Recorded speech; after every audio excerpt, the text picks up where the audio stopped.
Sergeant Pepper taught the band to play, and that's when I started teaching myself how to play. That's amazing. That's when I started coming back into me. So it was a learning curve. What I would say to anybody coming through any form of change, any form of ending, whether it's a loss, whether it's a massive transition, is first of all, steer into your grief. Don't be afraid of it. People say you recover from grief. I say you heal with your grief. Because it's like any other process. It's like any other healing process. Hello, everyone. Welcome to the Infinite Abilities Podcast. I am your host, Nick Earhart, and we are here to encourage each other to find our own unique abilities. Let's go. All right, everyone. I have Gillian today, and I can't wait to talk to her and for you guys to hear her story. So, Gillian, can you tell us a little bit about yourself? Yeah, hi Nick and hi everybody. I'm Gillian, and I am a person who I actually help people who are dealing with major crossroads in their lives. When I'm not in front of a computer, I actually am a wedding and a funeral celebrant, but here I actually help people dealing with life transitions, endings, chapters, getting used to different realities in their lives. At the beginning of COVID, when grief became really palpable, it was everything. So many people lost so many things, and it's not necessarily just because they were losing loved ones, obviously through death, but they were losing freedoms in so many different ways. A lot of my couples who were getting married suddenly had to, they've been planning for years to have a wedding, and then suddenly they couldn't have it anymore. And there's also just the realities of suddenly not being able to actually just visit family, visit friends, just have that connection. And also, it's just grown from there. It's helping people deal with different realities of major life changes. Maybe they themselves have experienced life-limiting transitions, maybe because of illness or accidents, injuries. And it's also having to deal with realities of perhaps a loved one also having major life impacting differences coming into play, and helping them with the realities of that so that they can actually still be the person that they were. For example, I have a cousin who's only 6 months younger than me. He was diagnosed 7-8 years ago with multiple sclerosis. Okay, Hugely inspirational guy from my point of view. Incredibly strong mind, incredibly positive, but the man now is very much restrained. He is dependent on his wheelchair. He has got an incredibly stoic but not accepting mindset. He does have his limitations, but he knows how to work with them. So his illness is something that's part of him, but it's not defining him. And being able to bring people back to that no matter what happens in life, no matter what we're dealing with, it's part of our life. It's not the definition, it's not the limits, it's the foundations that you can build on and grow. And that's where I'm passionate. That's awesome. And you're speaking my language, because that's what I'm all about. We are who we are. Yeah. Don't be ashamed of it. Embrace it and live your life to the fullest. My slogan is your abilities are infinite. And I think that's true for anyone. No matter what circumstances you have, your abilities are infinite. You can do more. You can push the boundaries. You can push outside of what the experts might say, and just live the best life that you can. Absolutely. For example, another thing I do, I'm about to conduct a wedding in the next few weeks. The bride has autism, and she's saying, "Oh gosh, it's just driving. I feel so off kilter." And we sat and we spoke, and I just said to her, "You have got the most beautiful mind. Steer into your gift, because you see life in a way that I can't." And you Mm-hmm. have got a Yep. gift that I don't. So Mm-hmm. never apologize for it. And I really do believe that the only time we have limitations are when we decide that we have them. If you don't know what you Yep. can't do, you can do anything you set your mind to. Exactly. Your limitations are in your mind. Mm-hmm. They're in your head. So just, like one thing that I always say is I don't ever say I can't. I, Instead, I say, how can I? Because that leaves the door open and it allows me to be creative and I can problem solve and figure out, a lot of times I have to do something my own way because I do have limitations, but I can always work around them and figure out how to do things my on my own. That's it. I mean, I one of my heroes when I was a teenager was Bruce Lee. Yes. And to this day, that line, be like water, Mm-hmm. that is the most powerful mindset. Water can flow around a problem, it can wash away a problem, it can erode a problem. You know, you flow with it. Mm-hmm. It's only the only time we fail is when we don't try. Yep. Exactly. And I Exactly. feel that, when you see young people or you see anybody who has what maybe society view as having limitations, when you see Mm-hmm. them standing up and trying their best, they should be elevated and encouraged and reminded that there is nothing they cannot do. Mm-hmm. I And agree. And that's a lot of why I do what I do. mhm, I post a lot on social media, as I'm mhm, sure you've seen, I and have. it's all usually like encouraging others to do more, be better, Mhm, live the life they want, have the confidence in themselves. You know, Having confidence in yourself can make you go a long ways. And mhm, I know that firsthand. I wasn't confident.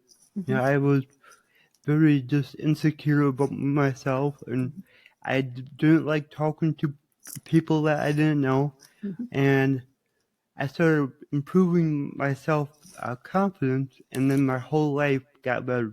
Everything, And now look at now I'm doing this, Yeah. something that I never thought that I would be able to do.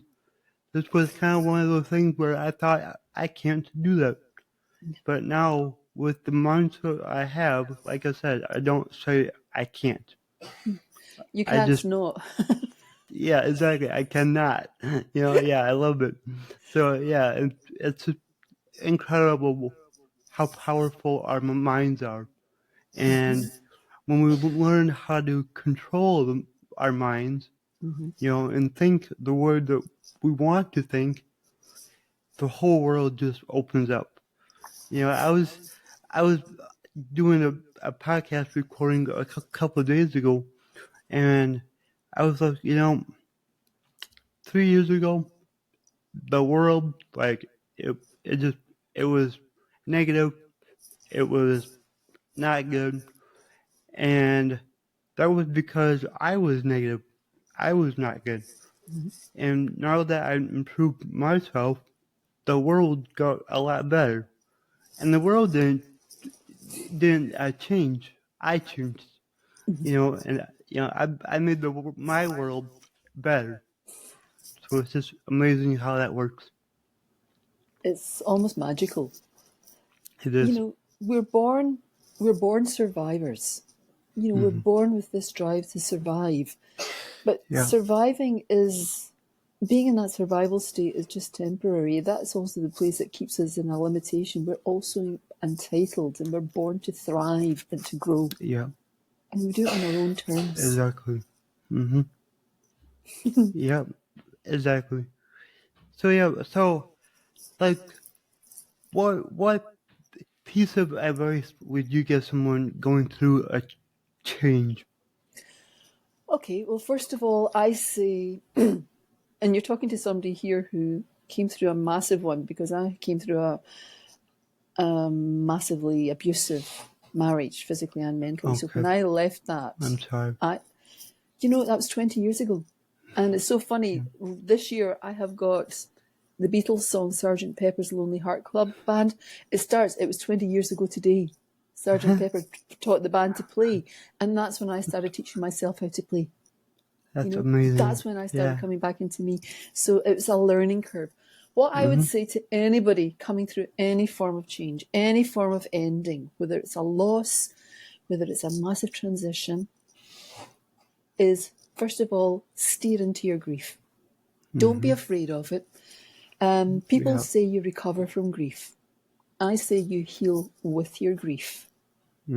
Because it's like any other process. It's like any other healing process.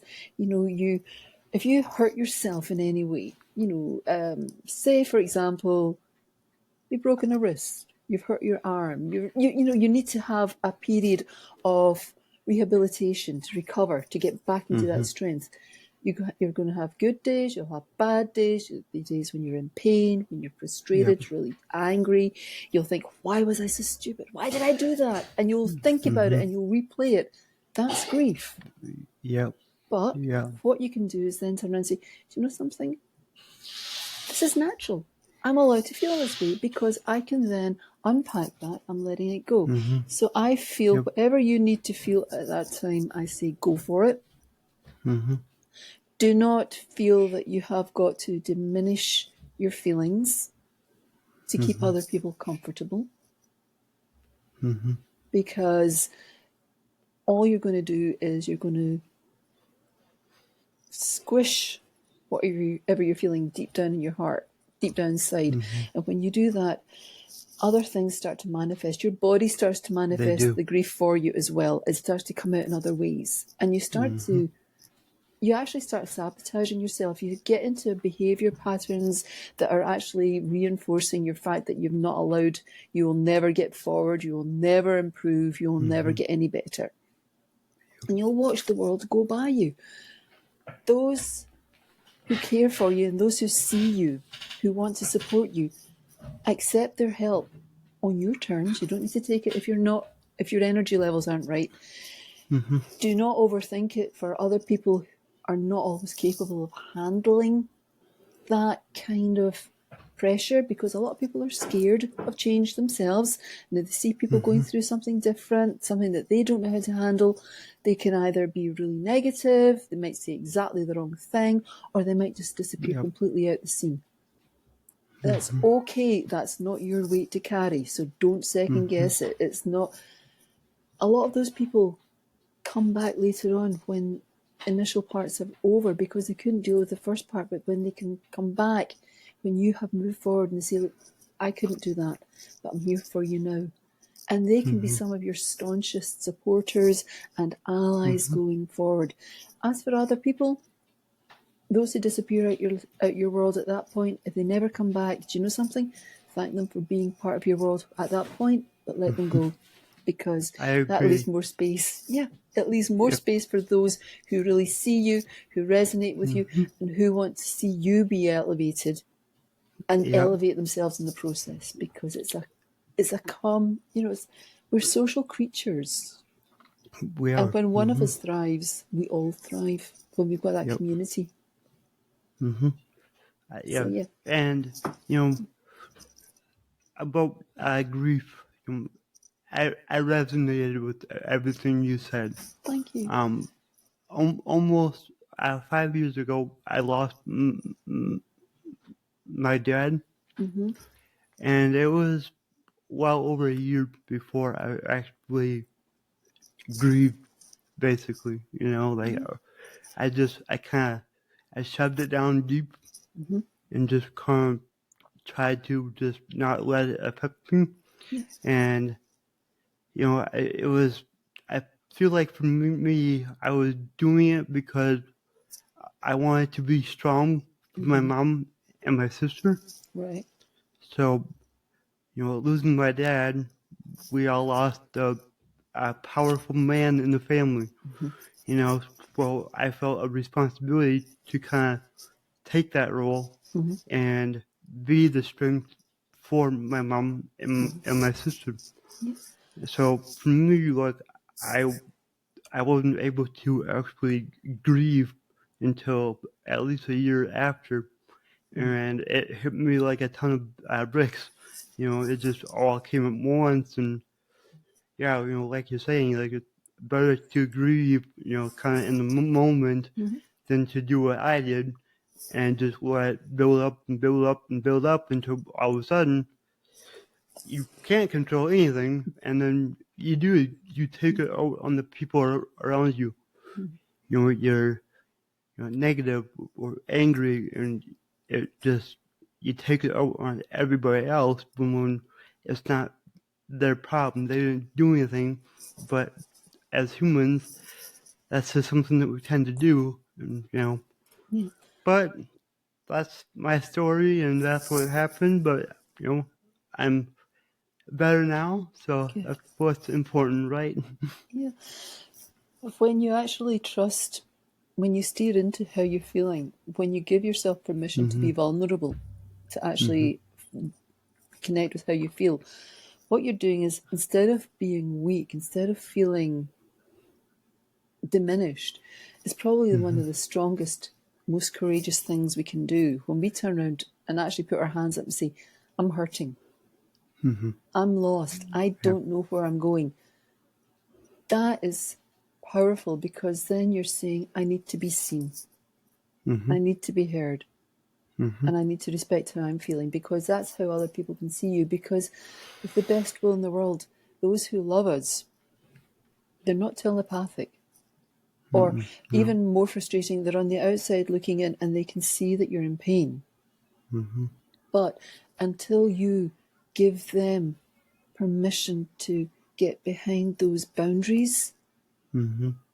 they are caught in that situation as well. Am I intruding? Am I overstepping? Am I hurting? Yeah. Am I making things worse? And being Yeah. able to just turn around to somebody and say, I'm in a really dark space just now. Mm-hmm.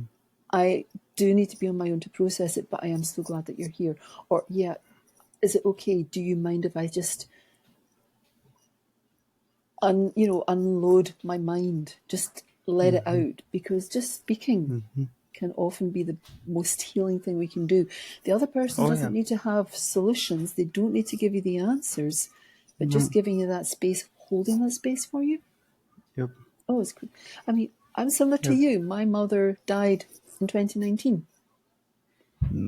My My dad died in 2019. Yes. Yeah, So and same year. yeah, and my father. I mean, obviously, I'm a lot older than you. My mum and dad were just a year shy of celebrating 60 years of marriage at that point.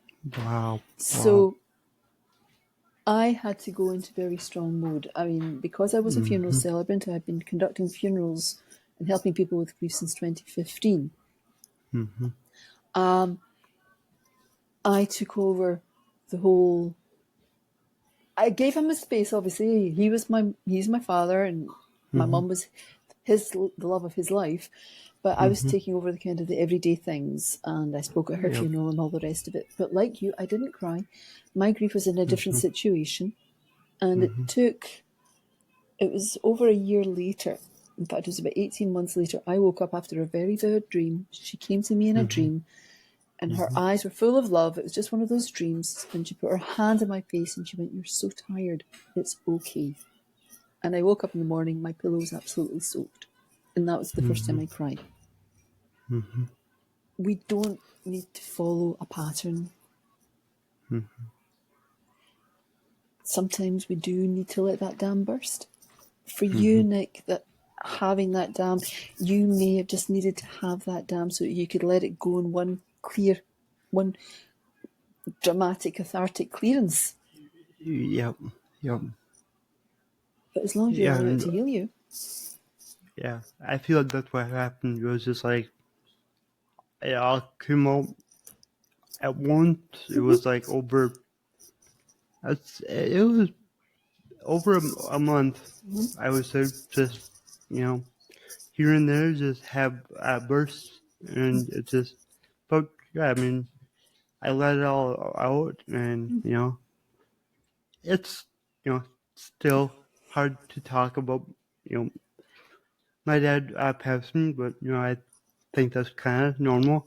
But and like what I've realized, like losing him, it doesn't get easier, but you learn how to cope with it. Yeah. You just kind of learn how to just live a different way, I guess. Yeah. Choosing to live, Mm-hmm.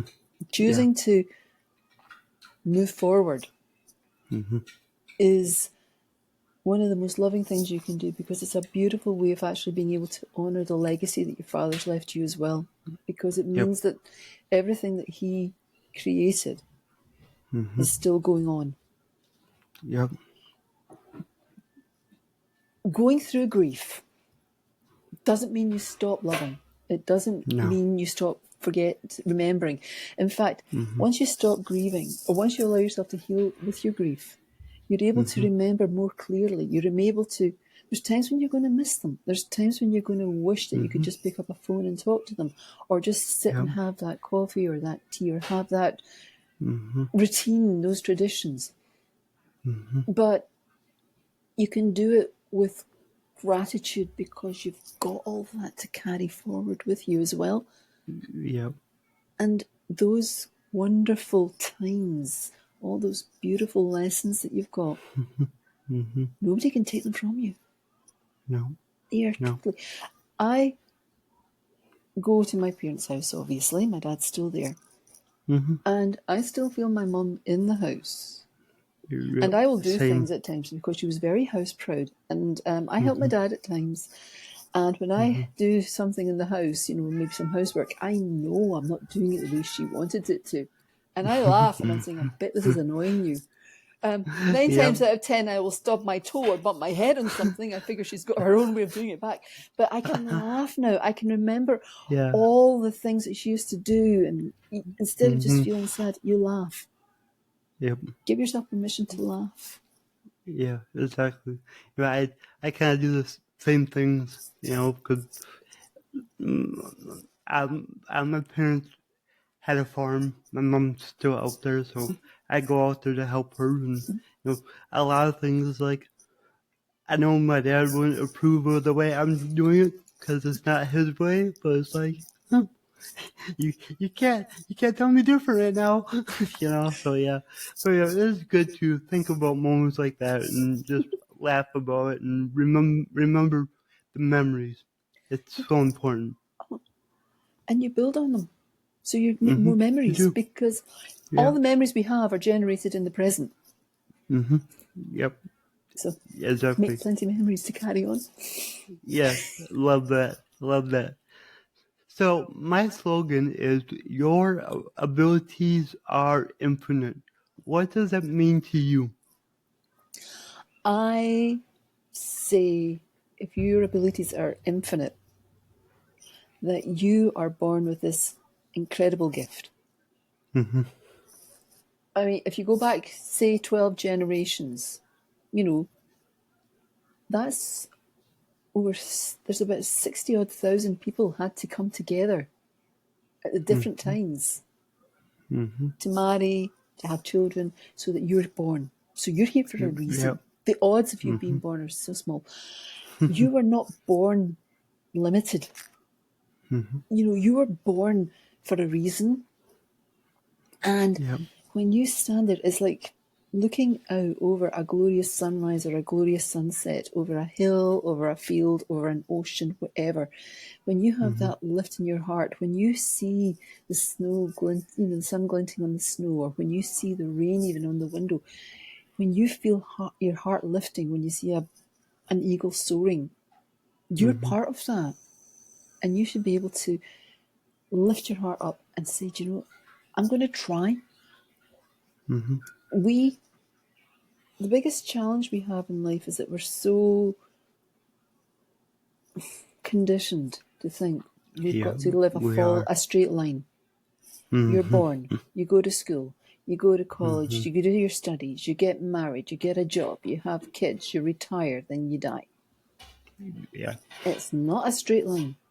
No, That's why it's not. so many people who have gone through that kind of practice at different times in their life suddenly think, there's more to life than this.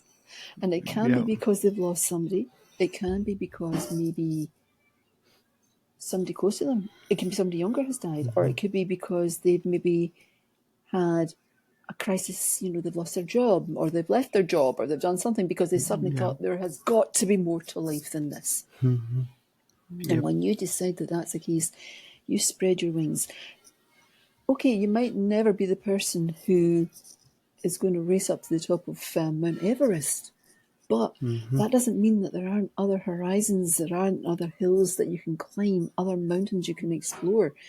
Yep. You look at a book or you watch a movie and you think, I could do better than that. Then why not? If it's taking a class to learn how to do creative writing, if it's taking a class to learn how to become a videographer, if it's taking Yep. a chance, people, I used to love playing the piano. I wish I still did it. What's stopping you? Oh, Exactly. my age, I'm too old. Says who? Yeah. I have got a saying that, and it's at this very moment, this is the oldest you have ever been, Yeah. and you're never going to be this young again. So when you wake up every morning, it doesn't matter whether you're 16, 26, 96, 106. Whenever you Yep. wake up every morning, you have got the whole of the rest of your life ahead, Yep. which You do. means that you have got this limitless possibilities, as you say, and it's up to you to seize it on your terms. Yep. And you can take whatever path you want. Exactly. Yep. It's, That was beautiful. thank Thank you you. so much. Oh, That was incredible. thank you. So, how can people find you? Okay. Well, I here I'm on Facebook and Okay. I'm on Instagram. I do have a free Facebook group called Someday Starts Today Ooh, I like because that. I know it's basically because everybody talks about someday I'll do this or one day I'll do that. Someday never comes. Yeah. Your someday starts today, so that's why I got my free Facebook group, and that's that's the freest ways. If anybody wants to connect with me, just turn around and say Nick sent me. You're Okay. welcome. Awesome. But I'm also, I do have ways that you can work with me if you want to work with me intensely. I do have one-to-one class grief sessions. You can have a single one. You can have a series of ones. I'm actually creating a program to help people break the routines and the patterns that are holding them in places that are Yeah. just stopping them from moving forward, because our behaviors and our patterns can also really keep us in a narrative that's not helping us. Yep. So I believe very much in disrupting, but that doesn't mean we've got to throw things out the window. Sometimes all it needs is just a slight course correct, Yep. and that Exactly. slight change can make all the difference. And Yes, it can. I just believe that, I really do, I fundamentally believe that nobody deserves to ever say, is that it? I have written too many funerals for people who have lived their lives so afraid. Yeah. And when people have asked, when you've asked families and family members, what did they enjoy doing and what were their stories, they go, I don't know. And then you have families turning around saying, oh, I was clearing out a house. Do you know I found 3 unfinished manuscripts? I found these hand carved dolls. I found paintings. I found this, I found that. And all these Yeah. creative, these exploratory things that people had when they were young, and they buried them. I I'm passionate about archaeology. However, I'm more passionate about people not leaving relics, but actually taking everything that they've got buried and resurrecting them and actually throwing Yep. them under the sun and letting them shine while they can. I love that. So yeah. Amazing. Amazing.